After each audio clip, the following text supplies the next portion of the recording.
Carson, great to have you. But before we unpack that whole statement, for those not familiar with this company, how did it reach your desk? How did you start looking into it, and what did you find?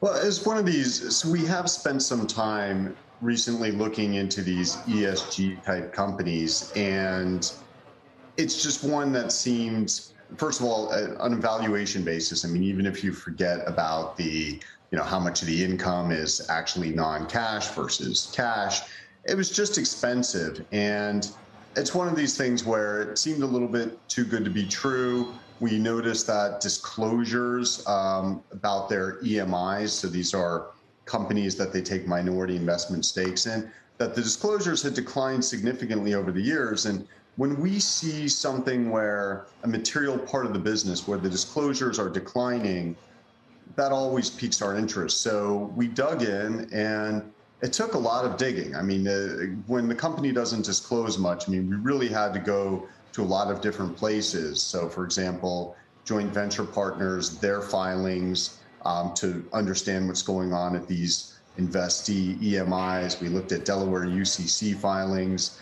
So, and we spoke to former employees. So we had to do a lot of digging, and it took several months, but it's a pretty extraordinary story. And, just partly to address what they said, but the crazy thing is, I mean, given the misrepresentation of, cash, of non-cash income as cash, I mean, there's nothing that we see that's illegal, right? That's just how crazy the income. You're saying, sorry to interrupt, but just you're saying that they're understating earnings. Is that the bottom line through accounting? So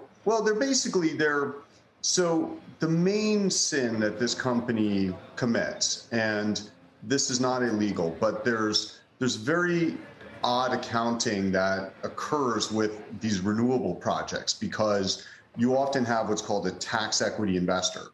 And the tax equity investor is effectively investing in the tax credit. So once they've used their tax credit, then there's this book value adjustment that occurs for the other investor in there. Now, HASI ends up and it can choose to offset this, but it ends up taking that book value adjustment, even though it's not HASI's tax credit, even though it never got any cash from this tax equity investor. It takes this effectively, their tax credit, more or less the value of it, and it runs it through as its own income. So its EMIs are actually, by and large, losing significant amounts of money. So, for example, its largest EMI by assets, Jupiter, last year lost about $380 million. And it looks like HASI recorded income, non-cash income from Jupiter of about $200 million.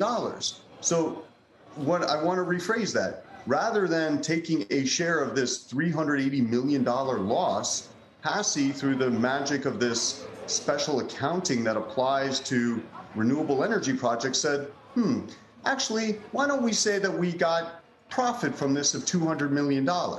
So that's really the core of what HASI does. And this is cash. It will never receive this cash. What it does is it reverses that income gradually over 20 years. And so it's going to reverse that at about $10 million a year.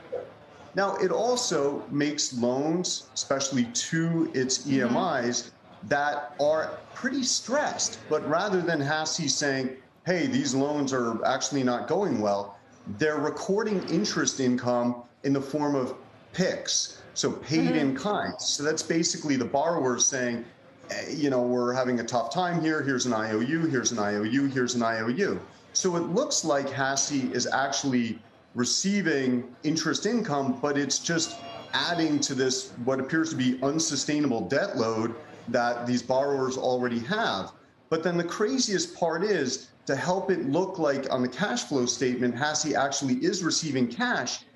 Some of these loans that HASI makes to these companies that are PIKing, well, then the company will take out a new loan and then repay a previous loan. So HASI could say, oh, look, we actually, our loan book is healthy. We're getting cash inflows, but it's just recycling cash. So HASI's, none of this is illegal, but HASI's legal accounting manipulation is just so extreme. It's just so divorced from reality that it reported $127 million in net income last year. I mean, we think that the real number, if you take out all of these manipulative forms of accounting, I mean, at our midpoint estimate, the real number should be like a loss of about $235 million. The stock is down 20%. It's technical, Carson. It's hard to explain on TV. We appreciate you trying to do so. It's a 27-page report that you put out. The rebuttal from the company clearly is sharp. And I did want to address something where they go after you and your reputation. They call you a deceptive short seller, for which the Justice Department is investigating for suspected coordinated manipulative trading. We haven't really heard from you since those reports surfaced earlier in the year. Can you tell us anything about where that stands? Sure. So let me say two things to that. Number one, I've been doing this 12 years, and I could have written that response myself. The whole DOJ thing is a little bit new, but I've been joking for many years that it's kind of like a Mad Libs when these companies issue their responses. So everything they've said there is basically pro forma for 12 years, other than the DOJ thing.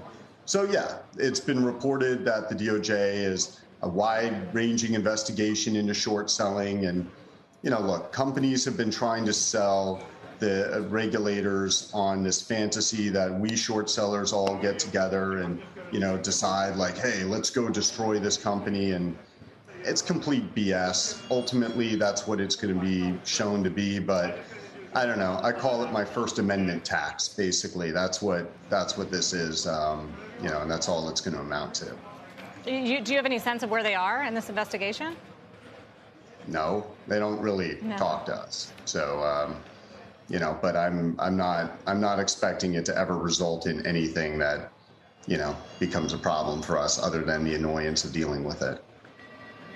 And my last question, Carson, is clearly you're shining a light on this company as an ESG investor. Do you think that there is other fraud, manipulation? I'm not sure whether this is or not, obviously, but is this an area that you are increasingly looking into? Because there have been a lot of bold claims and a lot of love from Wall Street in this sector for a long time now. Yeah. Listen, so the answer is yes, and it's kind of amazing to me, and we also saw this with these government stimulus programs like PPP.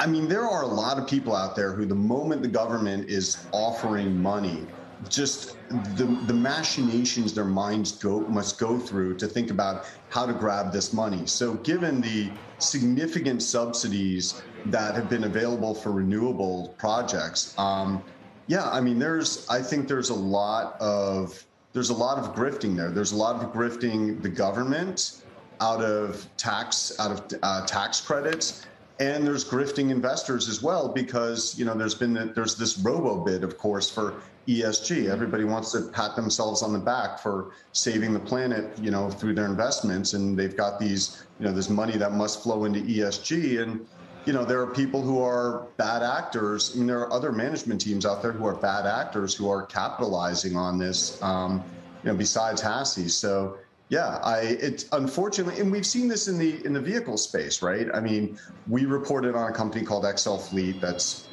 supposed to be electrified vehicles. That thing is blown up. You had Hindenburg research showing just, that Lordstown Motors was, greatly exaggerating its order book, and that Nikola rolled the truck down the hill. I mean, the more I look in this space, the more bad faith I see. Ripe it is. Mm-hmm.